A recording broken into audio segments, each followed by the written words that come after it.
$325 million.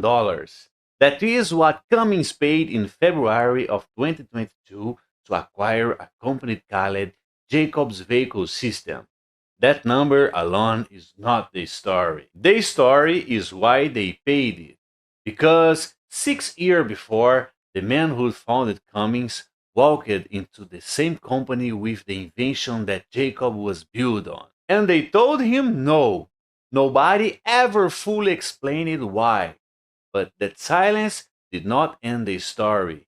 It only delayed the bill. This is that story. This is the story of jailbreak, like you have never seen it before. Before we get into the business, you need to hear what the jailbreak actually does. Picture a load semi-truck, 80,000 pounds, coming down a 10-mile grade. No friction at the wheels. No head building the drums. The engine itself holding 40 tons steady. That sound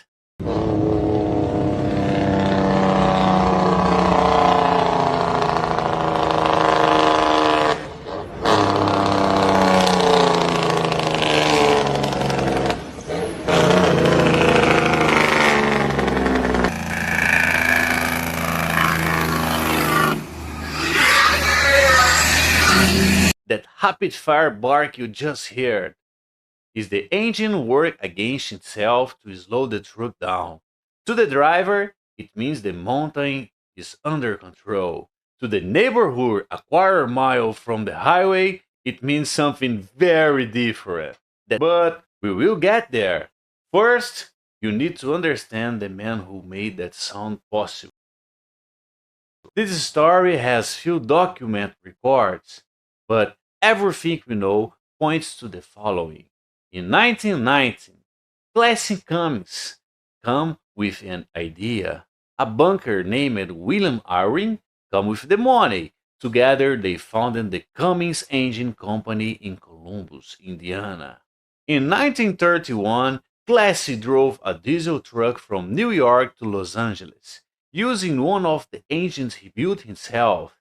3,200 miles running on his own invention. And what stood out the most? Spent only $11.22 in fuel. An incredible milestone for that era that put Cummins on the map. But on that same trip, something happened that changed Clessie's life forever. On the fifth night, he reached Cajon Pass in Southern California.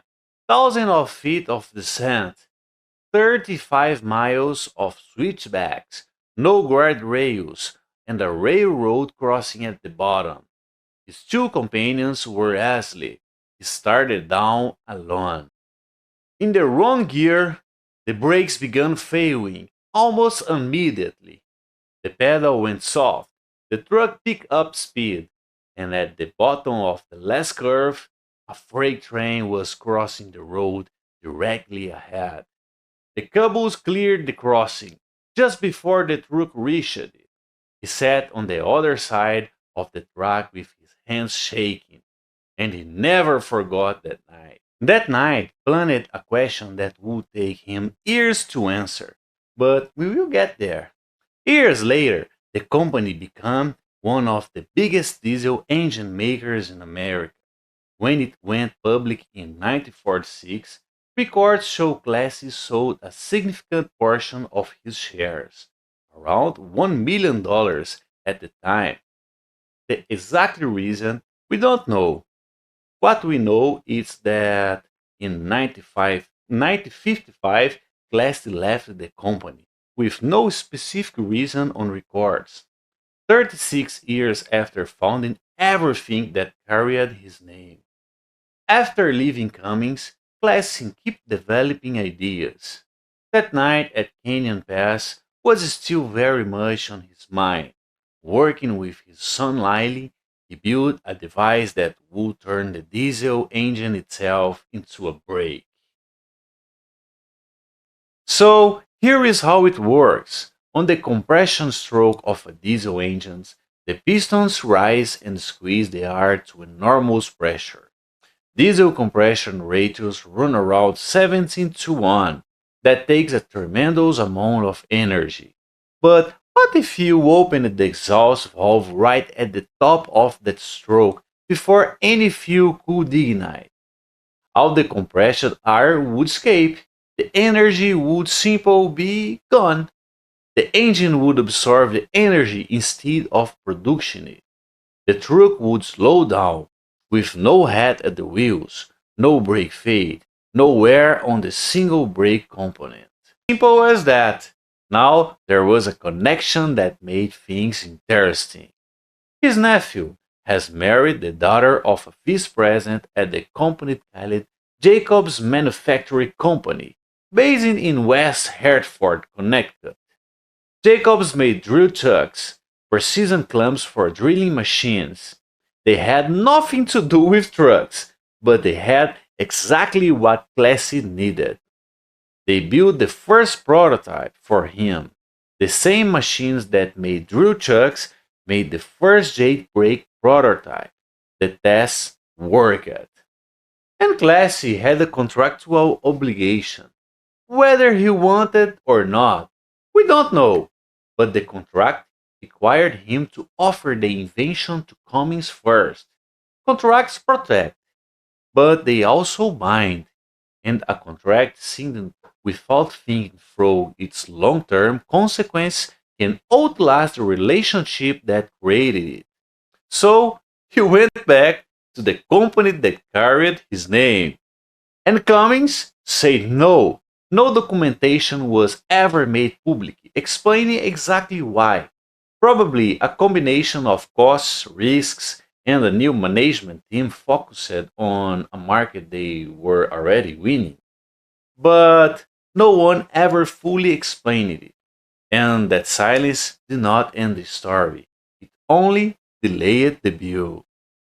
Drucker, considered the father of modern management, once said, whenever you see a successful business, someone else made a courageous decision. Cummins chose not to make that decisions, but Jacobs, who had already helped Clessie build it, embraced the project and took it forward.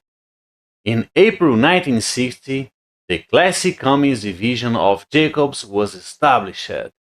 306 units shipped in 1961.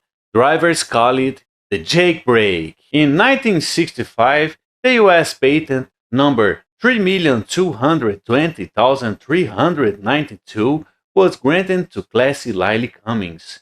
For 20 years, that patent was a wow. Nobody could build the same system legally.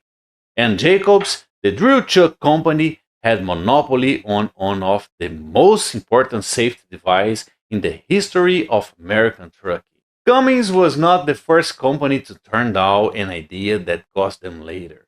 Enzo Ferrari dismissed Ferruccio Lamborghini, a tractor manufacturer who complained about his Ferrari clutch. Ferrari told him a tractor maker had no business talking about sport cars. Lamborghini went home and built his one. What other companies do you know that reject something big and paid the price? Drop in the comments. Within 2 decades, every major truck manufacturer in North America offered engine brakes as a standard or optional equipment. In the 1992, the American Society of Mechanical Engineers, the ISME, recognized the Jacobs engine brake as a historic engineering landmark.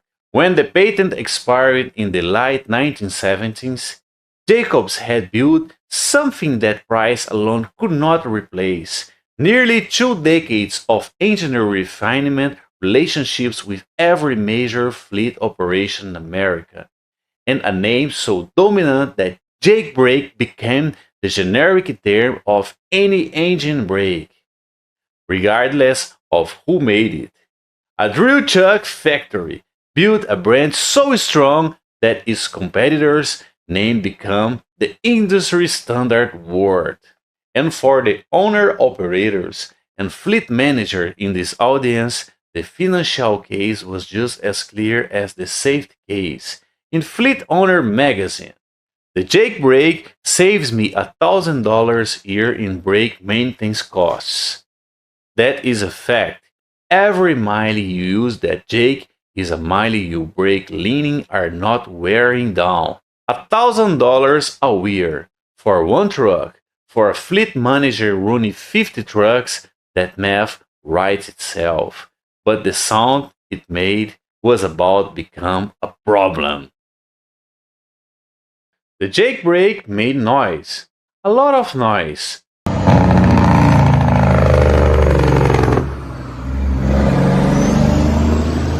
Through the 1970s and 80s, straight pipes exhausts were everywhere in the own-operator's world. Chrome stacks, no muffler, the sound of independence, and when the Jake brake went through those unmuffled stacks, the sound becomes something else entirely.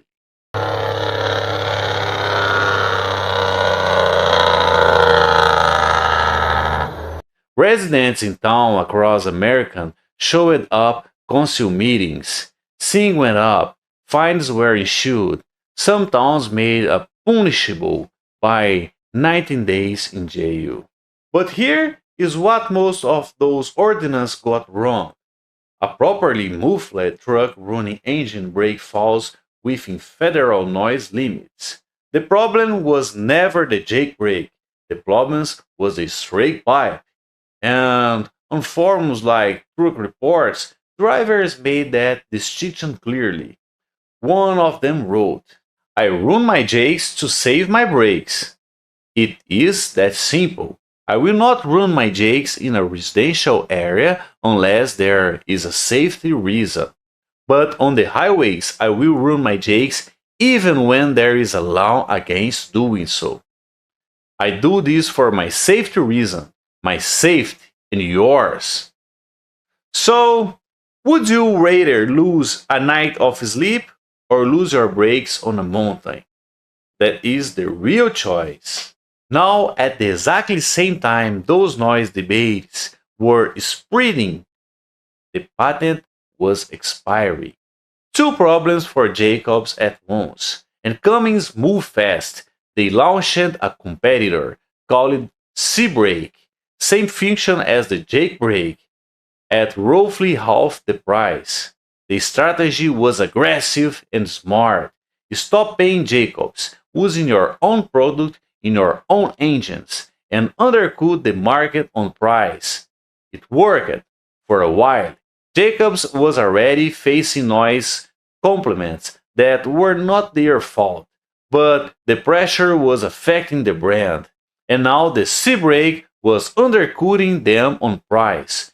Facing both problems at once, Jacobs decided to also drop their price significantly, a strategy to hold their market position. Now, here's a question I genuinely cannot answer. Did Jacobs actually need to cut their prices? They had a 20 years of engineering refinement, fleet trust built over 2 decades, and a name that entire industry already called their own. Could that reputation alone have held against the C-Brake? Or was it exactly the price cut that secured the win? I don't know, and I think that is exactly what makes business decisions so difficult. You rarely have complete information. You make the call, and you find out years later if you were right. What we do know is this: Jacobs has something that C-Brake could not buy overnight: field trust, fleet relationships, and 2 decades of engineering refinement.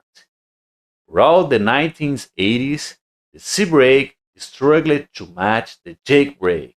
Cummins eventually discontinued and went back to buying from Jacobs.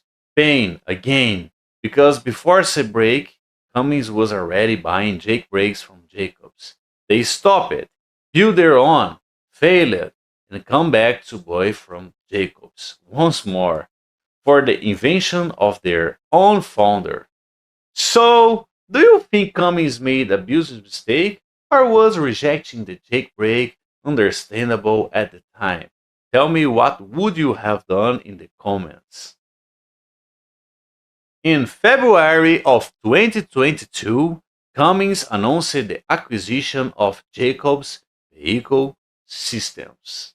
$325 million. The company that said no to their own founder in 1955 paid $325 million to bring that invention company back home. To be fair, Cummins was not buying just the Jake brake. In 60 years, Jacobs had become much more than an engine brake company.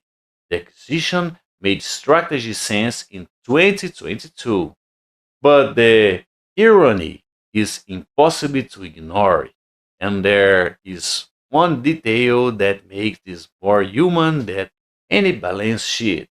When the deal closed, Lyle Cummins, Clessie's son, the same man who built the Jake brakes alongside his father, was still alive to see it happen. He spent the original patent to Jennifer Rumsey, the first female CEO in Cummins history. Born in Columbus, Indiana, the same city where Clessie started everything, the invention come home 57 years later, and the son of the man who created it was there to see. Think about the full price of that decision. Decades paying Jacobs as a supplier, millions spent on Seabrake that never won, and 325 millions to finish the job.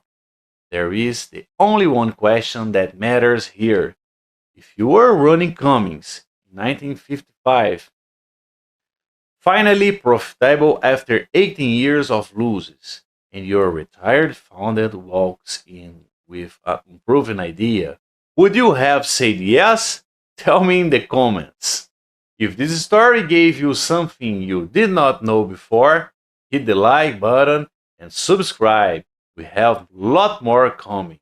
Thank you.